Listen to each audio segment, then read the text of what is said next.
मैं जीता हर मैदान, हुई मंजिलें आसान। मैं पढ़ूंगा, मैं बढ़ूंगा, मुझे बढ़ना है आगे।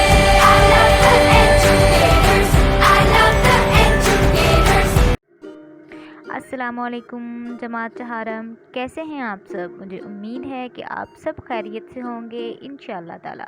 डियर स्टूडेंट्स, जैसे कि आपको मालूम है कि हमने कल सच्ची कहानी की आधी मिसाली पढ़ाई की थी। अब हम उससे अगला हिस्सा पढ़ेंगे। यानी रास्ते में वो एक दूसरे से चुपके चुपके कहते जाते थे, यानी एक दूसरे से आहिस्ता आहिस्ता छुप छुप के बातें कर रहे थे कि कोई दूसरा सुन ना ले कि देखो आज कोई गरीब और मस्कीन बाग के करीब भी ना आने पाए। यानी कोई भी गरीब लाचार जो है वो बाग के करीब भी ना आए, हम किसी को एक फल भी ना देंगे। सारी मेहनत हम करते हैं और वो बिला वजह बहुत से फल ले जाते हैं। बेसबब यानी बगैर मेहनत किए गरीब मिस्कीन आते हैं और फल लेके चले जाते हैं। हत्ता कि सारा साल मेहनत करके फल हम उगाते हैं, सारा फल तोड़कर हम खुद बेचेंगे और बहुत सा रुपया पैसा हासिल करेंगे। वो तेज़ तेज़ कदम उठाते यानी जल्दी जल्दी से चलते और अपने बाग में जा पहुँचे। मगर ये क्या, यहाँ की तो हालत ही बदल चुकी थी। किसकी? बाग की हालत बदल चुकी थी बिल्कुल ही। वो एक दूसरे से कहने लगे, यानी भाई आपस में बाग को देखकर एक दूसरे से कहने लगे कि कहीं हम रास्ता भूलकर किसी और जगह तो नहीं आ गए। ऐसा क्या हुआ था जो भाई एक दूसरे से ये कहने लगे। सारे बाग के फल दरख्तों से टूटकर इधर उधर बिखरे हुए थे। सारा बाग उजड़ चुका था, वीरान हो चुका था।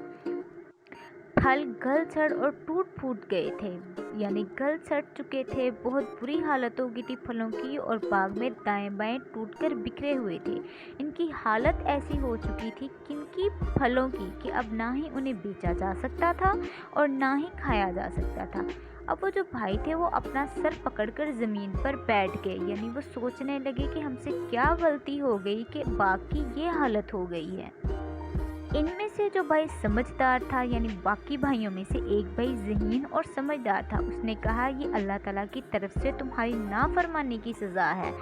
तुम अपने रब का जिक्र क्यों नहीं करते। यानी उसने अपने भाइयों को समझाया कि तुम लोगों ने अल्लाह ताला की नेमत का शुक्र अदा ना किया और ना ही गरीबों का हिस्सा दिया, बल्कि लालच में पड़ गए और लालच करके कि हम ज़्यादा दौलत कमाएंगे और अपने रब का शुक्र अदा करना भी भूल गए और लालची भी हो गए, जिसकी वजह से अल्लाह ताला ने तुम पर ये आफत नाजिल की।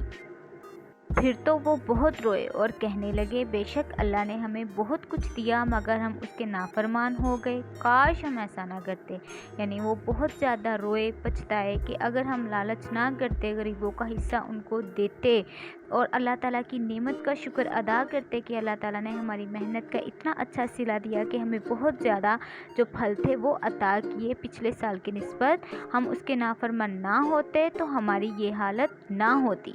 मगर अब तो जो होना था वो हो चुका था। उनकी बुरी नीयत देखकर रात में अल्लाह ताला ने ऐसी ज़ोरदार आंधी चलाई कि सारा बाग उजड़ गया।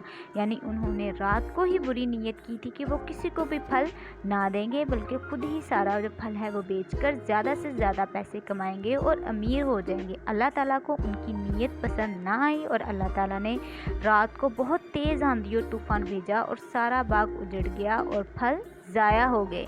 ये था अल्लाह का अज़ाब।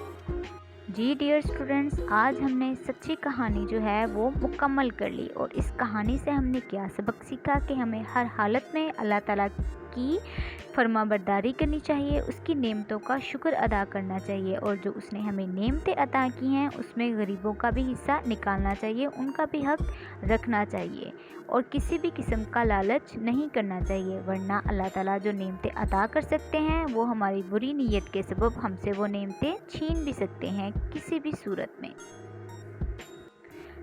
सबक सच्ची कहानी की मिसाली पढ़ाई हम मुकम्मल कर चुके हैं और कहानी का जो है वो इख्तिताम हो गया है। अब हम इसके सवालात जो बकियां हैं वो पढ़ेंगे। सवाल नंबर 4, बेटों का क्या इरादा था। ज़रा सोचिए स्टूडेंट्स कि बेटों का क्या इरादा था जब वो बाग की तरफ जा रहे थे फल चुनने के लिए। वो क्या सोच रहे थे। जवाब, बेटों का इरादा नेक न था, वो किसी भी गरीब और मस्कीन को फल नहीं देना चाहते थे। सवाल नंबर 5, वो बाग में जाकर क्यों हैरान परेशान होंगे। یعنی وہ باغ کی حالت دیکھ کر جو بالکل بدل چکی تھی کیوں پریشان ہو گئے؟ جواب، وہ باغ کی بدلی ہوئی حالت دیکھ کر پریشان ہو گئے، سارا باغ اجڑ چکا تھا۔ سوال نمبر 6، ان کی بری نیت کی اللہ تعالیٰ نے کیا سزا دی؟ انہوں نے بری نیت کی تھی نا ڈیئر اسٹوڈنٹس کہ وہ پھلوں میں سے کسی بھی غریب اور مسکین کو کوئی حصہ نہ دیں گے اور سارا پھل بیچ کر بہت زیادہ دولت کمائیں گے، انہوں نے لالچ کی تھی، تو اس کی اللہ تعالیٰ نے انہیں کیا سزا دی؟ ان کی بری نیت دیکھ کر اللہ تعالیٰ نے رات میں ایسی زوردار آندھی چلائی کہ سارا باغ ہی اجڑ گیا۔ سوال نمبر 7، اس کہانی کا کوئی مناسب عنوان تحریر کریں، یعنی کوئی بھی آپ مناسب عنوان تحریر کریں آپ کو جو بہتر لگے، لیکن جو مجھے بہتر لگا وہ یہ تھا، اس کہانی کا مناسب عنوان اللہ تعالیٰ کا عذاب۔ ڈیئر اسٹوڈنٹس، آپ سچی کہانی کی جو بقیہ مثالی پڑھائی ہے اس کی دہرائی کریں گے اور اس میں جو آپ کو اہم باتیں بتائی گئی ہیں وہ ذہن نشین کریں گے، اور اس کے ساتھ جو سوالات ہیں سوال نمبر 4 تا 7 وہ اپنی نوٹ بک پر لکھیں گے اور یاد کریں گے۔ ڈیئر اسٹوڈنٹس، اپنا خیال رکھیے گا۔ اللہ حافظ۔